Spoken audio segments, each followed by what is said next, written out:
For everybody in this lesson, we're going to take a look at what are known as power series. And so to get into it, let's start by looking at this particular series. The series then goes from 0 to infinity of x to the n. Now what might be a little bit different about this is that this is the first sort of series that we're seeing the letter x in. Okay, if you look at all the stuff we've done up until this point, we've been dealing with all sorts of different series, but we have not seen a variable in them. So this is the first lesson that deals with dealing with variables x within a series, okay? Let's actually start expanding this out. If I plug 0 in for n, the first term is x to the 0 or 1. Plugging 1 in, we get x to the first. Plugging 2 in, x squared, x cubed, so on and so forth, okay? So writing out the first 5 terms of the series, kind of redundant. Okay, here they are, 1 plus x squared plus x cubed plus x to the 4th plus dot, dot, dot, because we're going out to infinity. Well, take a look at that. You should be able to identify the type of series we're dealing with. Think about it. What are we doing to go from term to term? Looks like we're multiplying by x each time. And since we are multiplying by the same amount each time, what we have here is a geometric series with r, the thing we're multiplying by, equal to x. Okay, our common ratio is x here. And because we have a geometric series, what we can do is we can actually figure out for what values of x will this converge. Well, for a geometric series to converge, the absolute value of r needs to be less than 1. What is our r here? X. So this implies the absolute value of x needs to be less than 1, which is to say that x is strictly between positive and negative 1.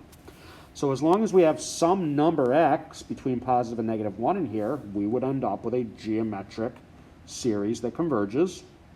And for what is the value of convergence? Well, again, as long as the absolute value of x is less than 1, we have our formula, s equals a over 1 minus r, where a is the first term. That was 1 here. R is what we're multiplying by each time, and that was x. And we get this back. So we have a way of representing the infinite sum of one of these particular series, x to the n, for any value x between negative 1 and 1. At the end of the day, it would equal that.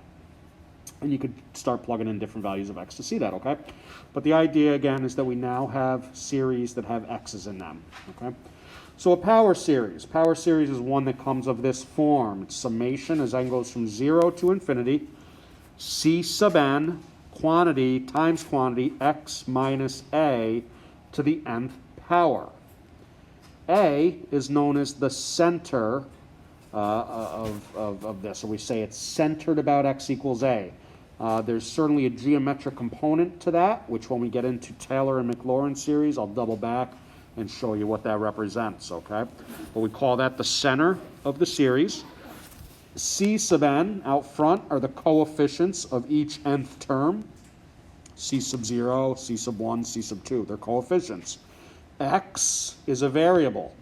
Again, it's the first time we're seeing this in a series, okay? But this specific thing is called a power series. Why? Because we have some quantity raised to the nth power. Okay, so we're raising things to the nth power. We call this a power series, okay? Now, we will show that there exists some value, capital R, so that the power series will converge if the distance between x and a is less than r. The absolute value of x minus a is less than r. And if you break that up, what that's to say is that the difference x minus a is between positive and negative r. Okay, if you drop the absolute value bars. R is called the radius of convergence. Once we have it in this particular form, R is called the radius of convergence, basically how far to the left and right from x we go. Solving for x, if I take this purple equation and add a to all 3 parts of the inequality, we get this green version, negative r plus a less than x less than r plus a. Or the interval, negative r plus a to positive r plus a. This is called the interval of convergence. These contain all the values of x for which the given series will converge. There's definitely some terminology you want to be familiar with. And then once we get our interval of convergence, we actually have to test the endpoints to see if the given series will converge at these two specific values. So we test the endpoints of the interval to see if convergence is open or closed at each endpoint. All right? And so how do we go about doing this stuff? Okay, it's actually not too bad. Convergence of a power series. At x equals a, the power series will always converge. Let's investigate what this looks like at x equals a. So here's the general setup for the power series, and I'm subbing in a for x. And that's what gives us this down here. So think about it. If I plug in n equals 0, we get a minus a, which is 0, to the 0 power. When I, oh, and I'm missing a coefficient. Let's start. At n equals 0, we get c sub 0. That's just our first coefficient for that term. A minus a to the 0 power. Plus, plugging in 1, I get c sub 1, a minus a to the first. Plus, plugging in 2, c2, a minus a squared. Dot, dot, dot. What do each of these quantities equal? 0. 0 to any power is 0. Those all go away. Look out for this first term. This is a little different. We end up with 0 to the 0 power. This is actually undefined, but the limit approaches 0. So as far as you're concerned, that's going to approach 0. What's c sub 0 times 0 times 1? Excuse me. 0 to the 0 approaches 1. Okay.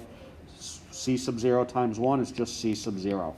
The point of this is, look, if you have any sort of power series and then you evaluate it at x equals this number, you're just going to get back some constant number, and so the series just equals that number and therefore has converged to that value. So a power series will always converge at x equals a, and then to find the radius and interval of convergence, we use the ratio test every single time, which makes this nice. And so as a reminder, the ratio test says our series S sub n converges if the limit as n approaches infinity of the absolute value of a sub n plus 1 over a sub n is less than 1, or in other words, this value is between positive and negative 1. Okay, and that was from the ratio test lesson you just did. Okay, so what we're now going to do is we're going to determine the radius and interval of convergence for a number of examples, and then you'll try some of these for your homework, okay? So let's see how it works. Anytime you're asked to find the radius or interval of convergence for a power series, you're going to run the ratio test. So here we have the summation as n goes from 1 to infinity, negative 1 to the n times n over 4 to the n times x plus 3 to the nth power. Okay? So we're going to run the ratio test. We'll set up the limit as n goes to infinity. On top, we have the original, and we divide by, or excuse me, on top we have a sub n plus 1. So I'm going to do a plus 1 for all my n's. Okay, x plus 3 to the n plus 1, divided by 4 to the n plus 1. And then we divide by the original a sub n, and because it's a fraction, I'm going to multiply by the reciprocal. So I'm going to have 4 to the n here, negative 1 to the n times x plus 3 to the nth down here. Okay, now a lot of simplification.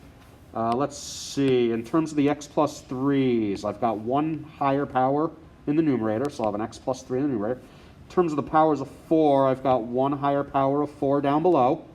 In terms of the negative 1's, I've got one power higher of negative 1 in the numerator, but what are we doing at the end of the day? We're taking the absolute value of this thing, so that's just going to become positive 1 every time. And now we look at what's left, and let's clean this up a little bit. At this point, I've got the limit as n goes to infinity. I'm going to write it like this. Absolute value of x plus 3 times the n plus 1 over the 4n. Okay? Now this limit is completely dependent upon n. So I'm actually, let's see what we get here when we clean this up. The x plus 3 is going to be left alone. As n goes to infinity, what's n over 4n going to approach? 1 over 4th. So we get back 1/4 x plus 3 as what this limit approaches. Okay? And so now what we do, this is the result of the ratio test, and now what we do is we set this thing up between negative 1 and 1. This converges if this value comes back between negative 1 and 1. So now, okay, to get the radius of convergence, we need to have a 1x plus or minus some value in here. I'm going to multiply through by 4. this is the form of the radius of convergence. The radius of convergence here is the number 4. Okay? From x plus 3, we can go up or back 4 units. The radius of our convergence is 4. To get the interval of convergence, get x by itself. So I'm going to subtract 3 from all parts of this. And the radius of convergence is going from -7 to 1. Now the question is, are we open or closed at the endpoints? Sometimes you're closed. Sometimes when x equals -7, it'll work. Sometimes it won't. Okay, that's the idea. So what we now have to do is test the endpoints. And how do we do that? We take both of these values of x and we plug them into the original series. We see what it cleans up to look like, and we decide whether it converges or diverges. And they will always clean up to be one of the series that we're used to seeing. Okay, so let's see what happens when I plug in -7. Okay, so we're going to have summation. N goes from 1 to infinity. -1 to the n times n. Over 4 to the n. And now I'm plugging in for x, -7. Okay, so let's clean this up. This becomes -4 to the nth power.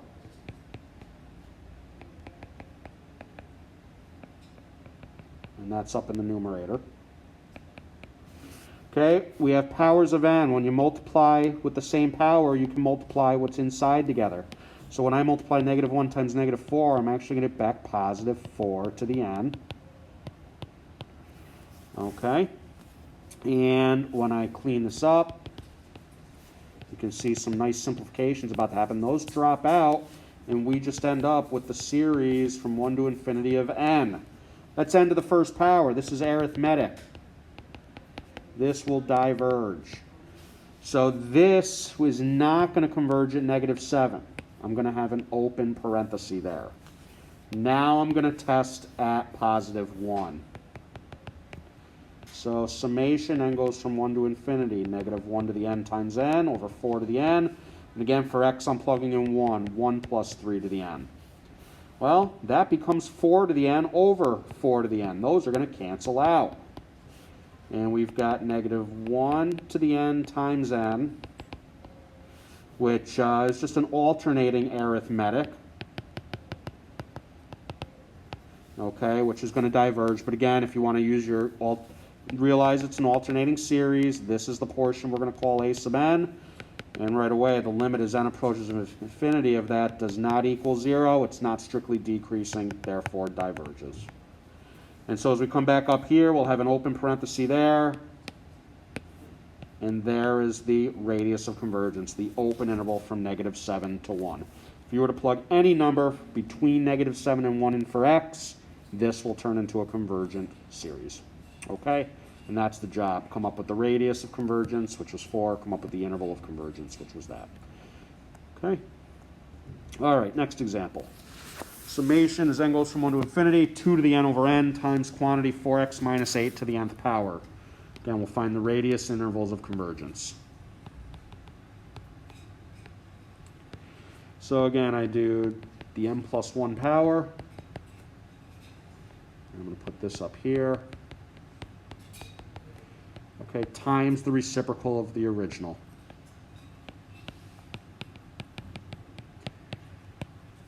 Okay, simplifying, we're going to be left with a 2 in the numerator.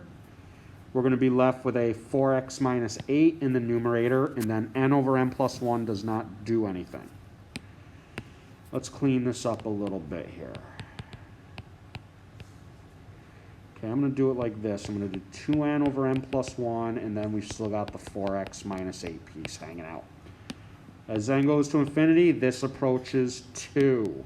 So this becomes absolute value of 2 quantity 4x minus 8. Okay, and that's what we get from the ratio test. So now what are we going to do? We're going to rip away the bars, sandwich this between -1 and 1. Okay, I'm going to go ahead and distribute that 2 in the middle here. And now I'm actually going to turn around and divide by 8. And I'll literally divide by 8. And now when we have 1x plus or minus some value, we have the form of radius of convergence. And so the radius is 1/8. From x minus 2, we can go back or forth 1/8. Now to get the interval, we're going to go ahead and add 2 to everything.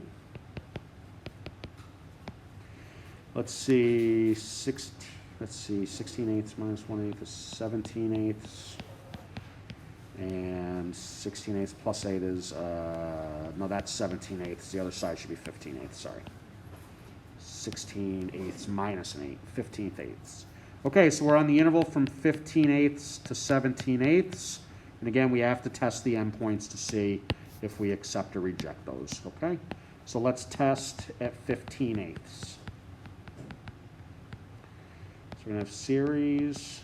This one was from 1 to infinity. 2 to the n over n. And 4x minus 8, where x is 15/8. 4 times 15/8 minus 8. All right, let's clean this up a little bit here. 4 over 8 is a half, so that becomes 15 over 2 minus 8. So it looks like we end up with negative 1/2 inside there. 2 to the n over n times negative 1/2 to the n. Since these are both powers of n, I can multiply them together and put it into a single power of n. 2 times negative 1/2 is negative 1, so I end up with negative 1 to the n over n. And again, this is alternating. The part we call a sub n is 1 over n this time. The limit as n approaches infinity is indeed 0, and this is decreasing. In fact, this is our alternating harmonic, which you want to get used to just recognizing this is convergent. The alternating harmonic converges, the regular does not. So anyways, this converges at x equals 15/8. So I'm going to have a bracket on that side. Now I will test 17/8.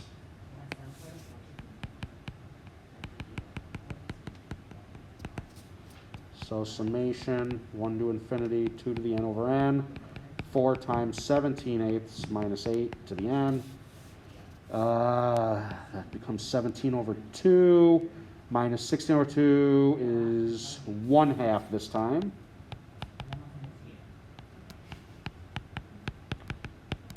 And putting these together, we just get 1 to the n.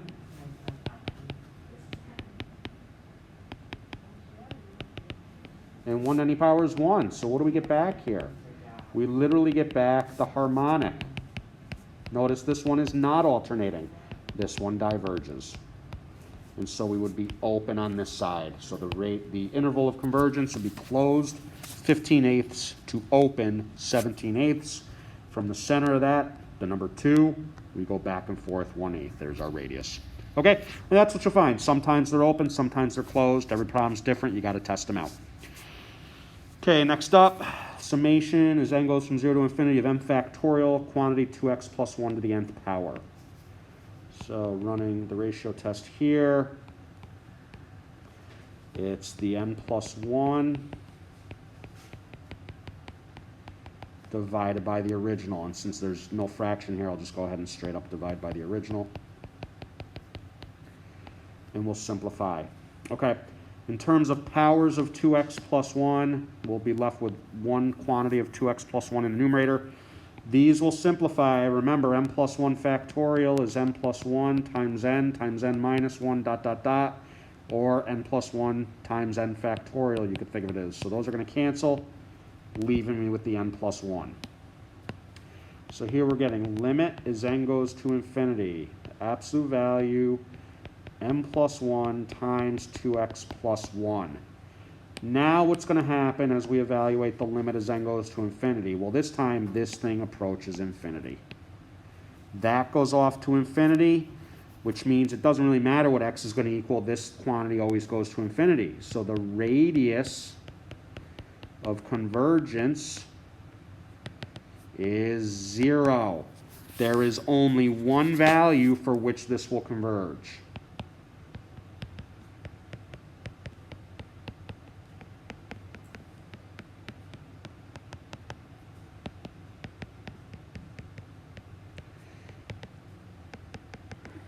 is x equals a. Well, that's this portion. And when we say x equals a, we're talking about the quantity that's being raised to the power of n equals 0.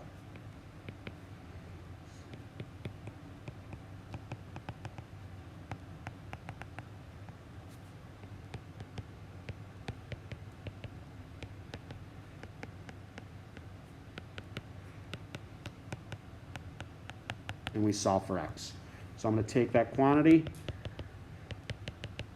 and we get back x is negative 1/2. If x is negative 1/2, I get 0 there. This will converge to 1 constant. So the interval of convergence is just the number negative 1/2, and you would write it like that. And the radius of convergence is 0. You cannot diverge from this value at all. That's the only time this will converge. So as you're seeing different examples, okay, sometimes there's just the one value for which a series will converge, a power series.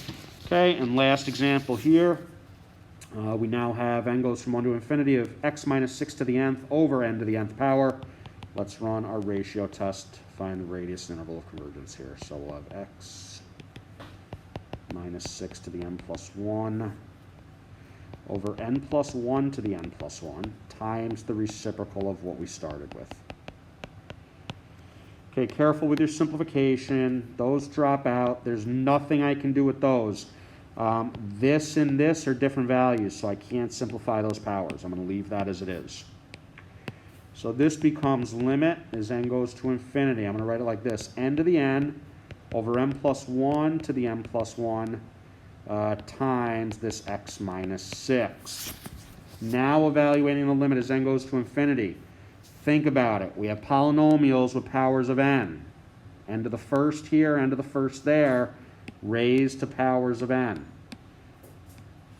Up top, we have that power. Down below, we have the n plus first power. Since the highest power is in the denominator, as n goes to infinity, what is this going to approach? 0. That approaches 0. And what's 0 times anything going to equal? 0. So if the limit comes back to 0 at the end of the day, this is an example of where this power series will converge for any value of x. It doesn't matter what I plug in for x here. This thing is going to approach 0 and is going, which, by the way, again, with the ratio test, that's less than 1 and therefore converges by the ratio test. Okay? And what this means then is it doesn't matter what x equals. The radius of convergence then is plus or minus infinity. The interval of convergence is positive to negative infinity. There are no values of x for which this won't converge. Okay, folks, so there's your examples. Give the problems a try and reach out if you have any questions. Have a good day.